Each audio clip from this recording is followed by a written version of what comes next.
Hello students and welcome to my channel nucleophilics center. तो जैसा कि हमारा पिछला लेक्चर ट्रिग्नोमेट्री का चल रहा था, तो इस लेक्चर में मैंने सोचा है chapter number 1 conscience physics ICSE board का स्टूडेंट्स के लिए फोर्स चैप्टर लाने के लिए। तो ये जो चैप्टर है फोर्स, ये आपका क्लास 10th का पहला चैप्टर है और बहुत अच्छा चैप्टर है। तो इस चैप्टर में सबसे पहला टर्म उठता है आपके पास कि ये जो टर्म है फोर्स। तो ये जो सीरीज सबसे पहला बात में हमको कुछ बात करना है आप लोगों से कि सबसे पहला जो आखिर बात ये है कि मेन यहाँ पढ़ा तो रहे हैं बहुत सारे एजुकेटर्स इस प्लेटफॉर्म पर बहुत सारे एजुकेटर्स पढ़ा रहे हैं, बहुत कुछ पढ़ा रहे हैं और मेरा सल्यूट मेनली आलक सर को है। He is a great teacher in the field of physics, everyone knows him. तो ये जो मेरा जो जर्नी है एक इंस्पिरेशनल वीडियो, इंस्पिरेशनल लाइफ क्या कर सकते हैं हम उसको। आलक सर के बारे में मेरे हमसे बोल ही नहीं निकल सकता, इतना ग्रेट टीचर हैं वो। तो Alak sir is a great teacher in physics and everyone knows that. तो उनके लाइफ से इंस्पिरेशन लेने के बाद और one more teacher is there and Aman Dattarwal भैया। He is also a great teacher plus a good youtuber, a very good YouTuber in the field of physics. He's a great physics teacher also. So these two are my inspiration for coming to the YouTube. तो अब यहाँ तक हो गया बात। अब हम लोग बढ़ते हैं चैप्टर पे। तो चैप्टर जो है फोर्स, तो सबसे पहला बात उठता है कि आखिर ये जो वर्ड है फोर्स कहाँ से आया, इसका मतलब क्या होता है। तो जो यदि हम फोर्स के बारे में बोले तो लिखा जा सकता है कि a force is an external, क्या हम बोले कि a force is an external effort. क्या है फोर्स? एक एक्सटर्नल एफर्ट है that causes an object to undergo a certain change.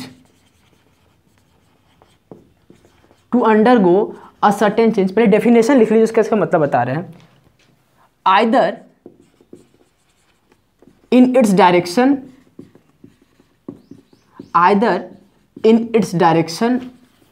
or in its shape and size। ये जो है इसको हम इंडिकेट कर रहे हैं एंड से। तो यहां तक क्लियर हो गया। अब देखिए इसका डेफिनेशन का मतलब आखिर क्या होता है। और सिंपली आप कहते हैं तो जो बेसिक हम लोग पढ़ते थे क्लास 9th में, 8th में, 7 में, 6 में कि simply force is a push और पुल। क्या था? पुश और पुल। ये था आपका बेसिक डेफिनेशन जो कि तक हम लोग पढ़ते आ रहे थे। लेकिन जैसे जैसे क्लास स्टैंडर्डाइज होते जाएगा उसी तरह लेवल ऑफ डेफिनेशंस भी बढ़ेगा, सब कुछ स्टैंडर्ड होगा। तो आप पहले बताइएगा कमेंट करके कि वीडियो का क्वालिटी कैसा आ रहा है, कंटेंट क्वालिटी कैसा आ रहा है, लाइट क्वालिटी कैसा आ रहा है। सब कुछ आप हमें कमेंट करके बताइए कि क्या आपको ये वीडियो पसंद आ रही है, क्या इसका आपको कुछ कंटेंट में और क्या बोलते चाहिए या कैसा वीडियो चाहिए। आप प्लीज़ कमेंट कीजिए कमेंट सेक्शन में। तो आप इसको पहले नोट कर लीजिए। हम क्या बोले? A force is an external effort that causes an object to undergo. देखिए एक फोर्स क्या है? फोर्स आपका कुछ एक्सटर्नल एजेंट है। क्या है? एक एक्सटर्नल एजेंट है। तो एक्सटर्नल एजेंट का क्या काम हो सकता है? फोर्स से क्या काम हो सकता है? दो काम हो सकता है। तो चाहे तो वो आप किसी का डायरेक्शन को चेंज करिए। यहाँ पर कोई ऑब्जेक्ट रखा हुआ है, इधर मूव कर रहा है, वो इधर इस डायरेक्शन में मूव कर रहा है, इस डायरेक्शन में मूव कर रहा है, और आप इधर कोई इस डायरेक्शन में फोर्स मूव कर रहा है, इतना न्यूटन के फोर्स है, और इस डायरेक्शन में आप फोर्स लगा देते हैं, इस डायरेक्शन में आप फोर्स लगा देते हैं 20 न्यूटन का मान के चलिए। तो अब क्या होगा? बॉडी आपका इस डायरेक्शन में मूव करने लगेगा विथ फोर्स ऑफ 10 न्यूटन। इसमें कोई दिक्कत नहीं है। तो क्या होगा? डायरेक्शन भी चेंज हो रहा है। और एक बात हो सकता है कि कोई क्या बोलते हैं आपका कोई बॉडी रखा हुआ है और उसको आप क्या करते हैं कि उस पर उसके ऊपर फोर्स लगाते हैं। जैसे घर में आपकी मम्मी आटा क्या सो कहते हैं वो करती है, तो जब वो सानती है तो आप देखते हैं उस पर यदि फोर्स लगाया जाता है तो अपना शेप को चेंज कर रहा है, शेप को चेंज करता है। या आप क्ले देख सकते हैं, सबसे बेस्ट एग्जांपल क्ले का। क्ले पे जब फोर्स लगता है तो क्या होता है, उसका जो शेप और साइज है, शेप एंड साइज चेंजेस। अभी इसी पर हम एक क्वेश्चन बताएंगे जो कि आपका बोर्ड एग्जाम में आया हुआ है और it is also an important question. तो यहाँ तक शायद समझ में आ गया होगा, इसको आप इसको नोट कर लीजिए सबसे पहले यहाँ तक, ठीक है। इसको आप नोट कर लीजिए, मैं हट जाता हूँ, नोट कर लीजिए। अब आगे पढ़ेंगे, बात आता है अब आपका, इसको मैं मिटा देता हूँ फोर्स और वाले पार्ट को। तो इसके बाद है कि यदि हम मेरा फोर्स जो है, यदि हम फोर्स रिजिड बॉडी पर लगाते हैं और एक केस बनता है नॉन रिजिड बॉडी का। यदि मेरा बॉडी रिजिड हो और दूसरा बात हो कि यदि मेरा बॉडी नॉन रिजिड हो तो क्या होता है। यदि हम रिजिड बॉडी पर, यदि हम क्या बोले कि यदि हम रिजिड बॉडी पर, यदि हम क्या कर रहे हैं कि रिजिड बॉडी पर यदि हम फोर्स लगाते हैं, मान के चलिए आपके पास कोई लोहा का रखा हुआ है, सिलेंडर टाइप से, लोहा का सिलेंडर टाइप से रखा हुआ है और उस पर आप यदि हम फोर्स लगाते हैं, कोई लोहा, कोई सिलेंडर टाइप से रखा हुआ है, मेटल, कोई मेटल का, आयरन का है मान के चलिए, तो इसके ऊपर यदि हम फोर्स लगाते हैं तो इस पर क्या होगा, कोई चेंज आएगा? तो कोई चेंज नहीं आएगा। तो यदि हम बात करते हैं कि यदि हम रिजिड बॉडी पर कोई भी फोर्स लगाने का कोशिश करते हैं तो क्या होगा, सबसे पहला बात, there will be no change in shape and size of object. क्या बोले, there will be no change in shape and size of object. पहला बात तो ये। अब एक बात है कि यदि हम रिजिड बॉडी पर यदि फोर्स लगाते हैं, यदि इसका शेप और शेप या साइज यदि चेंज है तो उसका कुछ ना कुछ डायरेक्शन पे चेंज आ रहा होगा, कुछ ना कुछ डायरेक्शन पर चेंज आ रहा होगा। तो ये जो आपका रिजिड बॉडी है दो तरह का आपको क्या बोलते हैं, मोशन शो करेगा। यदि आप दो क्या बोलते हैं, रिजिड बॉडी पर यदि फोर्स लगा रहे हैं तो वो two type of change show करेगा। सबसे पहला बात आता है, रिजिड बॉडी यदि हम फोर्स लगा रहे हैं तो क्या हो सकता है, पहला केस तो हो सकता है कि वो ट्रांसलेशन मोशन शो करे। क्या बोले कि वो ट्रांसलेशन मोशन शो करे, या उसी को हम लोग क्या कहते हैं, ट्रांसलेशन मोशन को हम लोग क्या कहते हैं कि वो लीनियर मोशन शो करे। और दूसरा हो सकता है कि रोटेशनल मोशन शो करे।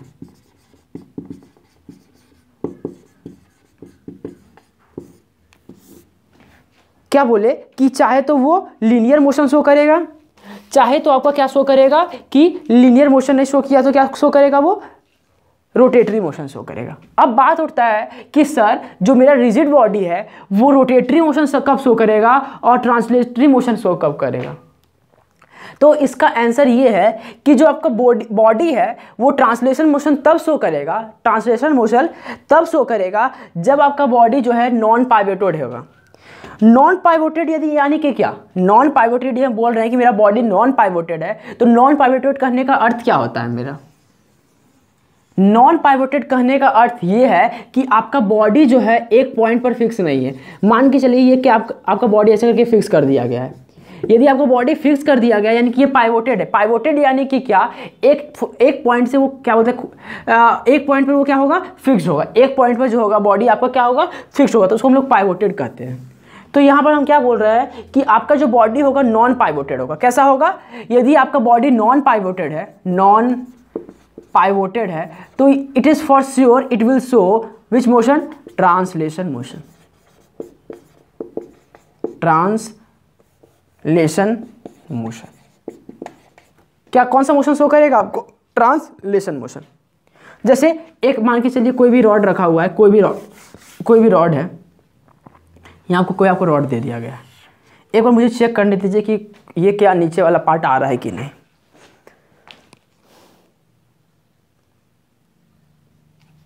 तो इसको शायद हमको हल्का ऊपर बताना होगा, यहाँ पर ही इसको हम मिटा देता हूँ, यहाँ पर लिख देता हूँ कि कैसा मोशन, यहाँ पर कैसा बॉडी होना चाहिए, जो आपका रिजिड बॉडी होना चाहिए, कैसा होना चाहिए, नॉन पाइवोटेड।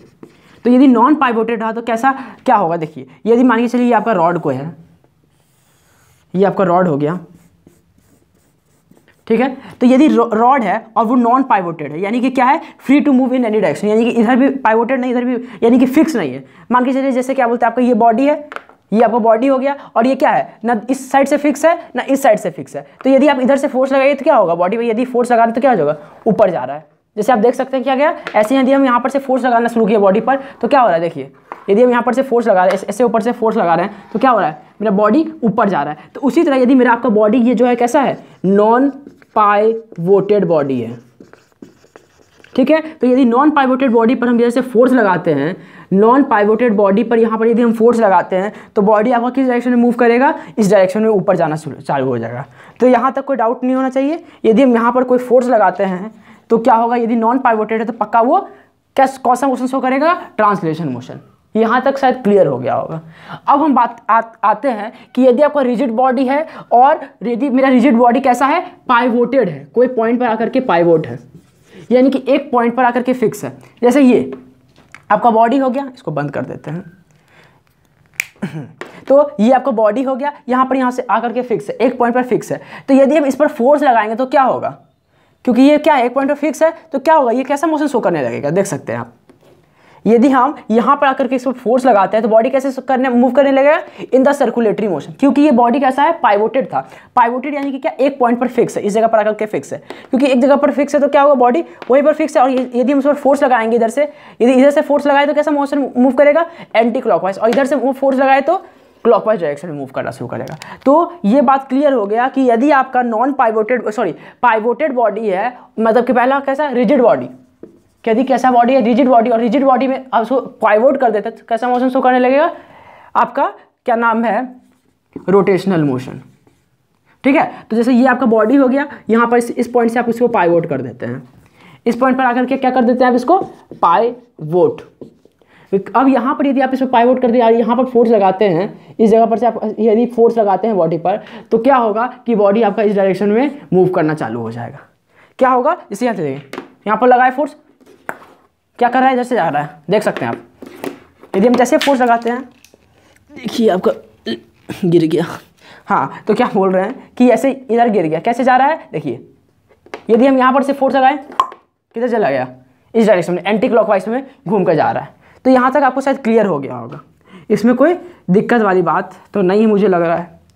तो यहाँ तक आपको शायद क्लियर हो गया होगा। अब हम बात करते हैं कि यदि आपका बॉडी जो है नॉन पाइवोटेड है, क्या है कि यदि आपका बॉडी नॉन रिजिड है, यदि आपका बॉडी, यदि हम बात करते हैं कि यदि मेरा बॉडी नॉन रिजिड होगा, तो बॉडी यदि मेरा नॉन रिजिड होगा तो उस पर क्या होगा, हाँ, तो यदि हम बात करते हैं कि मेरा बॉडी नॉन रिजिड है, तो नॉन रिजिड के केस में यदि आप किसी भी नॉन रिजिड बॉडी पर क्या लगा रहे हैं, फोर्स लगा रहे हैं, जैसे क्ले है, क्ले का आपका पूरा क्ले रखा हुआ है और उसके ऊपर आप फोर्स लगाइएगा, तो फोर्स जैसे बॉडी पर, नॉन रिजिड बॉडी पर फोर्स लगेगा तो क्या होगा बॉडी पर, कि सबसे पहला चेंज ये आएगा, आप ऐसे लिख सकते हैं कि when force is applied on a body, when a force is applied on a body, तो क्या होगा, shape, number 1 shape, number 2 structure, क्या बोले, number 2 structure, number 3 size of the body changes. इसमें तो कोई कंफ्यूजन नहीं होना चाहिए, क्योंकि देखिए जैसे आपका बॉडी पर, आप जैसे आप बॉडी पर क्या कीजिएगा कि फोर्स लगाइएगा, जैसे बॉडी पर फोर्स लगाएगा तो क्या होगा, उसका शेप भी चेंज हो जाएगा, साइज भी चेंज हो जाएगा, जैसे कोई भी साइज का रखा हुआ था उसका क्या होगा, साइज भी चेंज हो जाएगा बॉडी का, स्ट्रक्चर भी चेंज हो जाएगा। जैसे आप force body non rigid body पर लगाइए, कोई भी नॉन रिजिड बॉडी लगा हुआ तो उसका क्या होगा, शेप भी चेंज हो जाएगा, छोटा हो जाएगा, साइज भी चेंज हो जाएगा, स्ट्रक्चर भी चेंज हो, सब कुछ क्या हो जाएगा, नॉन रिजिड बॉडी का फोर्स लगते ही क्या हो जाएगा, चेंज हो जाएगा। तो इसका एग्जाम्पल, आपका बेस्ट एग्जाम्पल है क्ले, सबसे बेस्ट एग्जांपल क्ले हो गया, रबड़ हो गया, इस सब क्या एग्जांपल, किसके एग्जांपल हो गया आपका, कि जब आपका क्या होगा कि नॉन रिजिड बॉडी पर आप फोर्स लगाते हैं। तो बोर्ड एग्जाम के 2014 में बोर्ड एग्जाम में आया है, what would happen if force is applied on rigid body and non-rigid body. तो इस क्वेश्चन को आप नोट कर सकते हैं और ये आपका आंसर यहाँ पर पता है कि नॉन रिजिड बॉडी पर यदि क्या होता है, फोर्स यदि लगाते हैं तो क्या इफेक्ट होगा, रिजिड बॉडी पर क्या फोर्स लगाते हैं तो क्या होगा। इसमें आपको शायद कोई दिक्कत नहीं होना चाहिए। तो यहाँ तक बात क्लियर है, ठीक है, यहाँ तक आपको शायद कोई डाउट नहीं होना चाहिए।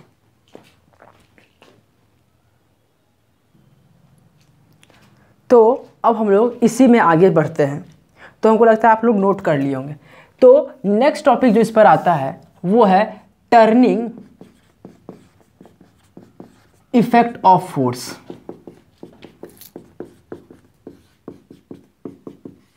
और यही से आपका मेन टॉपिक शुरू होता है कि टर्निंग इफेक्ट ऑफ फोर्स क्या है।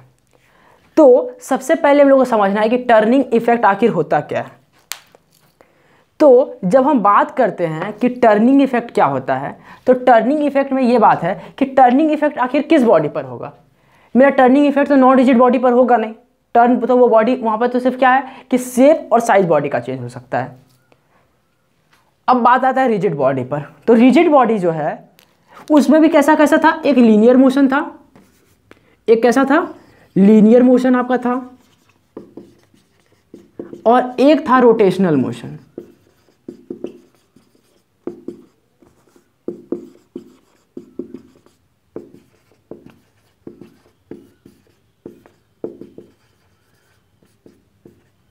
यदि रिजिड बॉडी पर हम फोर्स लगाते हैं तो लीनियर मोशन चाहे रोटेशनल मोशन। अब क्योंकि बात आ रहा है टर्निंग इफेक्ट का, तो टर्निंग इफेक्ट वही बॉडी देगा जो रिजिड बॉडी हो प्लस रोटेशनल मोशन शो करे।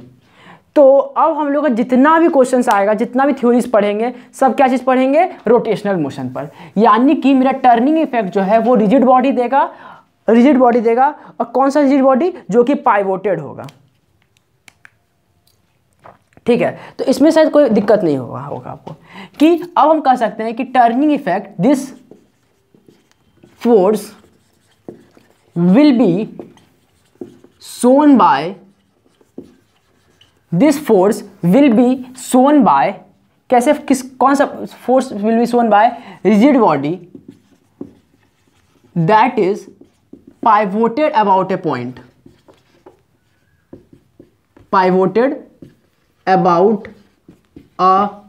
point, that is it will show rotational motion।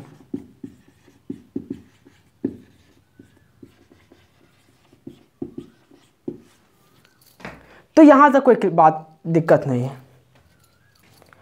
अब हम क्या बात करते हैं कि यदि आपका बॉडी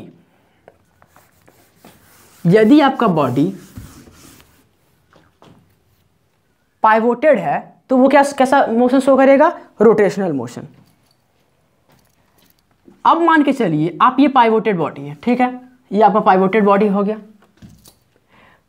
अब इसमें एक केस बनता है कि यदि हम फोर्स इस जगह पर लगाएं बॉडी के, ये आपका पाइवोटेड पॉइंट हो गया, यदि हम फोर्स इस जगह पर आकर लगाएं तो क्या होगा, मेरा बॉडी रोटेट करेगा। ठीक है, यहां से यहां तक आपका डिस्टेंस हो गया, मान के चलिए परपेंडिकुलर डिस्टेंस डी, डिस्टेंस मानिए परपेंडिकुलर डिस्टेंस नहीं, डिस्टेंस डी हो गया। अब हम बात करते हैं कि यदि हम इस जगह पर आकर के फोर्स लगाएं तो क्या होगा। जैसे आप देख सकते हैं, जैसे आपके घर के डोर पर जैसे आप क्या करते हैं कि एक्सिस से ये आपका जैसे डोर है, सबसे पहला बात इसी पर हम लोग मूव करते हैं। तो ये डोर है आपका घर के, ठीक है, तो ये डोर है। तो आप जैसे देखिएगा कि ये आपका एक्सिस ऑफ रोटेशन हो जाएगा डोर पर, यहीं से बॉडी रोटेट करता है। जैसे कोई भी दरवाजा होगा तो इसी पॉइंट पर आपका रोटेट करनेगा, यहाँ पर है तो बॉडी इसी पर रोटेट करेगा। अब ये यानी कि आपका ये क्या बन जाएगा, एक्सिस ऑफ रोटेशन। ठीक है, तो यदि हम यहाँ, ये आपका डिस्टेंस हो गया उस डोर का परपेंडिकुलर डिस्टेंस, यदि हम फोर्स इस जगह पर आप लगाते हैं, यदि आप फोर्स इस जगह लगाते हैं तो क्या होगा, आराम से बॉडी मूव कर जाएगा, यानी कि तुरंत बॉडी क्या होगा, आपका डोर जो है वो तुरंत खुल जाएगा। लेकिन अब जैसे जैसे फोर्स को मतलब कि एक्सिस ऑफ रोटेशन के पास लाते जाइएगा, और जैसे जैसे फोर्स क्या लगाइएगा, फोर्स को आप जैसे जैसे इस फोर्स को इधर करते जाइएगा, यानी कि परपेंडिकुलर डिस्टेंस आप क्या कीजिएगा, घटाते चल जाइएगा, तो आपको फोर्स का जरूरत क्या होगा, ज़्यादा पड़ने लगेगा। ये ना बात है कि जैसे जैसे हम इसको इस परपेंडिकुलर डिस्टेंस को घटाना शुरू कर देंगे तो मेरा क्या होगा, हमको ज़्यादा फोर्स का जरूरत पड़ना लगेगा।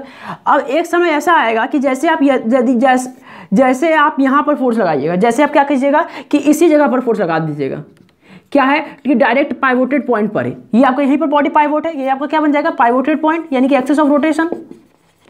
अब जैसे आप एक्सिस ऑफ रोटेशन पर ही फोर्स लगा दीजिएगा तो क्या होगा, कोई इफेक्ट नहीं शो करेगा। इस जैसे आप यहां पर लगाइएगा तो there will be no change in the body, यानी कि यहां पर आपका कोई रोटेशनल मोशन नहीं होगा। तो एक बात क्लियर है इससे कॉन्सेप्ट से मेरा, कि यदि हम एक्सिस ऑफ रोटेशन पर ही हम क्या लगाते हैं, फोर्स लगाते हैं, तो क्या होगा, मेरा बॉडी पर कोई चेंज नहीं होगा। तो ठीक है, अब हम बताइए कि ये आपका पाइवोटेड पॉइंट है, यदि हम इसी जगह पर यदि लगा दे फोर्स, पाइवोटेड पॉइंट पर यदि फोर्स लगाते तो क्या होगा, बॉडी पर कोई चेंज आएगा, तो बॉडी पर कोई भी चेंज नहीं आएगा। यदि हम जैसे पाइवोटेड पॉइंट पर ही हम फोर्स लगाते तो क्या होगा, बॉडी पर मेरा कोई भी चेंज नहीं आएगा, body will be remain in that state, यानी कि इस जगह पर there will be no change. ठीक है, यहां पर कोई बॉडी में चेंज नहीं आएगा। अब हम लोग यानी कि यहीं से हम लोग पढ़ेंगे अब टर्निंग ऑफ फोर्स। क्या टर्निंग ऑफ फोर्स का फॉर्मूला क्या होता है, आखिर टर्निंग ऑफ फोर्स होता क्या है। Turning of force is also known as, इसको हम लोग कहते हैं moment of force. Turning of force का दूसरा नाम है मोमेंट ऑफ फोर्स, और मोमेंट ऑफ फोर्स कहता है कि फोर्स इनटू परपेंडिकुलर डिस्टेंस।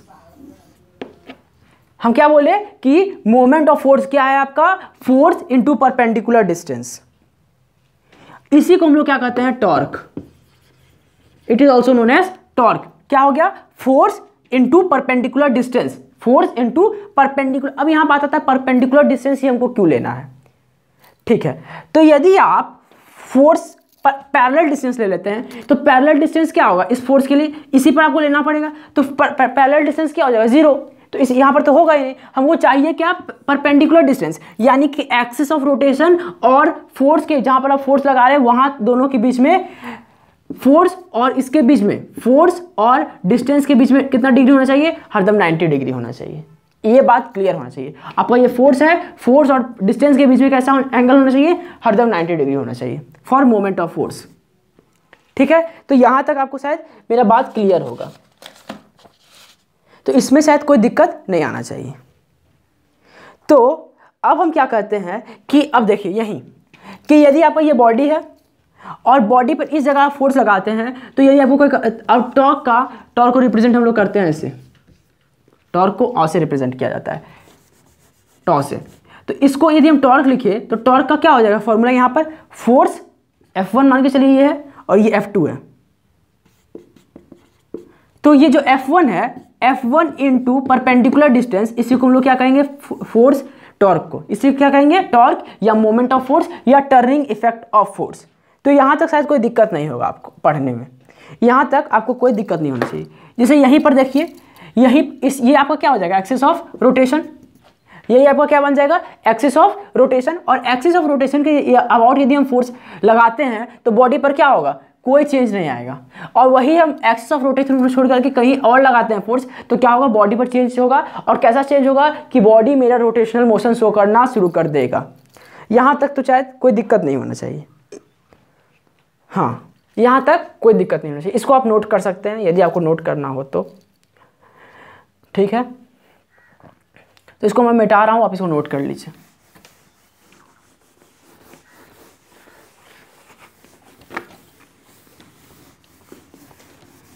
अब आता है बात कि आखिर बोर्ड एग्जाम में मेरा टर्निंग इफेक्ट ऑफ फोर्स से कैसा कैसा क्वेश्चन आएगा। टर्निंग इफेक्ट है भाई, तो टर्निंग इफेक्ट से कुछ ना कुछ क्वेश्चन तो आना चाहिए। आखिर टर्निंग इफेक्ट है तो टर्निंग इफेक्ट से कुछ ना कुछ क्वेश्चन भी आना चाहिए, कि ऐसा थोड़ी ना कि टॉपिक पढ़ लिए कोई क्वेश्चन नहीं आया। तो सबसे पहला बात एक definition what is turning of force, what is turning effect of force या टर्निंग मोमेंट ऑफ फोर्स या टॉर्क, यदि आपसे कोई पूछता है तो क्या होगा। तो इसका डेफिनेशन है कि turning effect on a body, turning effect on a body, क्या बोले कि turning effect on a body about an axis of rotation, क्या कहा गया है कि turning effect of body about an axis of rotation is the moment of force, is the moment of force, is the moment of force applied on a rigid body, is the moment of force applied on a rigid body, applied on a rigid body, that is, कैसा body होगा rigid body आपका, कौन सा rigid body पर, pivoted body, pivoted body, when we apply force and there is perpendicular distance,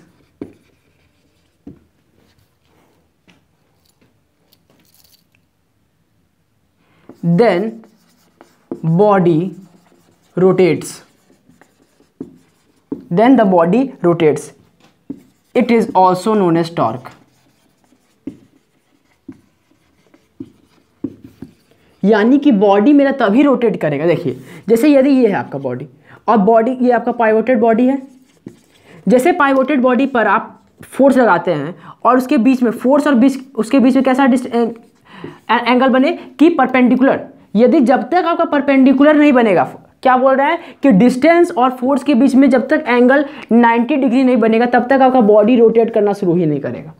यानी कि body को rotate करने के लिए एक कंडीशन हरदम चाहिए कि there should the angle between force and distance should be 90 degree, that force and distance should be perpendicular, force and distance between the pivoted point should be force and क्या बोल रहे थे, फोर्स और आपका pivoted point के बीच का distance कैसा होना चाहिए, 90 परपेंडिकुलर, एक दूसरे का एंगल जो दोनों है, डिस्टेंस आपका, जैसे आप इस बॉडी पर आप फोर्स लगा रहे हैं, जैसे ये आपका बॉडी हो गया, ये आपका बॉडी है, तो बॉडी पर यदि आप फोर्स लगा रहे हैं तो जब तक आपका बॉडी और यहाँ से यहाँ तक डिस्टेंस 90 डिग्री नहीं बनता है, यानी कि यहाँ से यहाँ तक एंगल जो है 90 डिग्री नहीं बनता है, तब तक आपको इस बॉडी पर फोर्स लगेगा ही नहीं।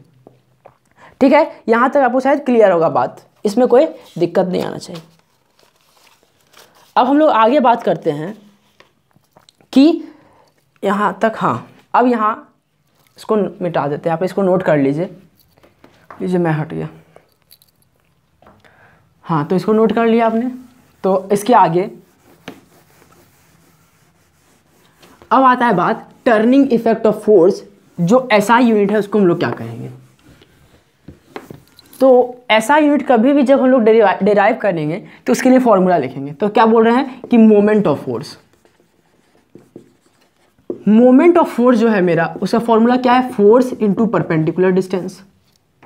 ठीक है, तो इस फोर्स के एसआई यूनिट क्या हो गया, न्यूटन, और डिस्टेंस के लिए हम लोग क्या करते हैं, मीटर। तो यानी कि आपका एसआई यूनिट क्या बन जाता है उसका, न्यूटन मीटर, जिसको हम लोग क्या करते हैं, जूल। यानी कि आप लिख सकते हैं कि SI unit of moment of force is equal to newton metre और जूल। कैपिटल जे, हरदम कैपिटल जे यूज करेंगे। अब बात आता है आपका कि ये जो मेरा मोमेंट ऑफ फोर्स है, मोमेंट ऑफ फोर्स है, आखिर ये कैसा क्वांटिटी है, आखिर ये कैसा क्वांटिटी, क्या ये स्केलर क्वांटिटी है, क्या ये वेक्टर क्वांटिटी है। हाँ, तो अब बात आता है, अब देखिए जैसे आपका ये पाइवोटेड बॉडी हो गया, ये पाइवोटेड पॉइंट हो गया, या पाइवोटेड पॉइंट आपका ये हो गया। अब हम जैसे यहाँ पर फोर्स लगाते हैं तो बॉडी क्या होगा आपका, एंटी क्लॉकवाइज डायरेक्शन में मूव करेगा। यानी कि जब भी हम बात करेंगे तो यानी कि इसमें क्या होगा, इसको हम लोग कभी भी स्केलर क्वांटिटी नहीं कर सकते हैं। क्यों नहीं कर सकते हैं स्केलर क्वांटिटी, क्योंकि जब भी आपका बॉडी रोटेट करेगा तो चाहे वो एंटी क्लॉकवाइज डायरेक्शन में रोटेट करेगा, चाहे वो क्लॉकवाइज डायरेक्शन में रोटेट करेगा। यानी कि हम कह सकते हैं कि इट हैज़ मैग्नीट्यूड जो आपका मोमेंट ऑफ फोर्स है उसमें क्या है, मैग्नीट्यूड भी है प्लस डायरेक्शन भी है, यानी कि जब वो रोटेट करेगा तो चाहे एंटी क्लॉकवाइज डायरेक्शन में रोटेट करेगा, चाहे आपका यदि यदि ये पाइवोटेड पॉइंट है, यदि आपका यहाँ पर फोर्स इधर से लगा रहे हैं तो ये कैसा, यहाँ पर नहीं, यहाँ पर शायद नहीं दिख रहा होगा आपको, यहाँ पर यदि ये आपका पाइवोटेड, यदि आपका ये क्या है पाइवोटेड पॉइंट है, यहाँ पर से आप फोर्स लगा रहे हैं बॉडी पर, तो यहाँ पर से जैसे आप फोर्स लगाइएगा बॉडी पर तो क्या होगा, बॉडी जैसे आप यहाँ पर फोर्स लगा, छी कितना गंदा बन रहा है। हाँ तो देखिए क्या बोले कि जैसे आप यहाँ पर फोर्स लगाए तो यहाँ पर क्या होगा, बॉडी इधर रोटेट करना शुरू हो जाएगा। अब कोई बच्चा बोलता है कि सर नहीं आप यहाँ पर फोर्स लगा दीजिए, भाई बताओ कि ये तो आपका एक्सिस ऑफ रोटेशन ही है, कि यदि हम एक्सिस ऑफ रोटेशन पर ही फोर्स लगा दें तो क्या मेरा कोई चेंज होगा बॉडी पर, नहीं, यहाँ पर मेरा बॉडी रोटेट करेगा ही नहीं। देखिए ये आपका बॉडी हो गया, यहाँ पर से आप फोर्स लगा रहे हैं, अब बताओ यहाँ पाइवोटेड है, यहाँ पर फोर्स लगा रहे हैं, ठेल रहे हैं, अरे भाई ठेलने से क्या होगा, फोर्स लगाने से क्या होगा, जब तक आपका एक्सिस ऑफ रोटेशन और क्या बोले कि एक्सिस ऑफ रोटेशन से यदि आपका फोर्स पास कर रहा है, जब भी आपका फोर्स एक्सिस ऑफ रोटेशन से पास कर जाए, इस पॉइंट से पास कर जाए, तो आपका क्या होगा, जब भी हम क्या बोले कि आपका फोर्स यहाँ से एक्सिस ऑफ रोटेशन से पास कर जाए, एक्सिस ऑफ रोटेशन से आपका जब फोर्स पास कर जाता है तो क्या होगा, आपका क्या होगा कि वहाँ पर आपका क्या होगा कि रोटेशनल मोशन बॉडी शो नहीं करेगा, यानी कि जब भी आपका एक्सिस ऑफ रोटेशन से पास कर जाए क्या फोर्स, तो रोटेशनल मोशन आपका वो बॉडी शो नहीं करेगा। यानी कि हम कह सकते, अब देखिए टॉपिक से भटक गए, क्या है कि मोमेंट ऑफ फोर्स जो आपका था वो क्या है, मैग्नीट्यूड है प्लस डायरेक्शन है, दोनों क्या है उसमें, मैग्नीट्यूड भी है प्लस डायरेक्शन भी है। अब क्योंकि इसमें मैग्नीट्यूड भी है प्लस डायरेक्शन भी है, इसीलिए कैसा क्वांटिटी है, it is a vector quantity and it is clear from the above explanation. आपको यहाँ तक का एक्सप्लेनेशन से कोई दिक्कत नहीं होना चाहिए, ये क्लियर हो जाना चाहिए। अब इसको आप नोट कर सकते हैं। लीजिए मैं हट गया। हाँ तो अब आगे अब बात आता है कि सर एसआई यूनिट तो हो गया, सीजीएस यूनिट पर बात कीजिए कि सीजीएस यूनिट इसका क्या है। तो अब हम लोग क्या करेंगे, सीजीएस यूनिट,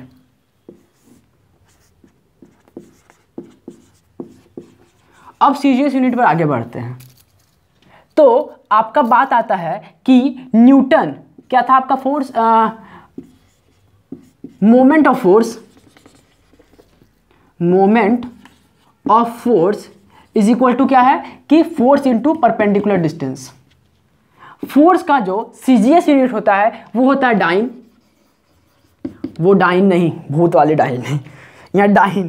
तो डाइन, और डिस्टेंस के लिए हम लोग यूज करते हैं सेंटीमीटर। क्या यूज करते हैं डिस्टेंस के लिए, सेंटीमीटर। यहाँ तक शायद आपको क्लियर हो जाना चाहिए कि डिस्टेंस के लिए हम लोग क्या यूज करते हैं, सेंटीमीटर सीजीएस यूनिट में, और फोर्स के लिए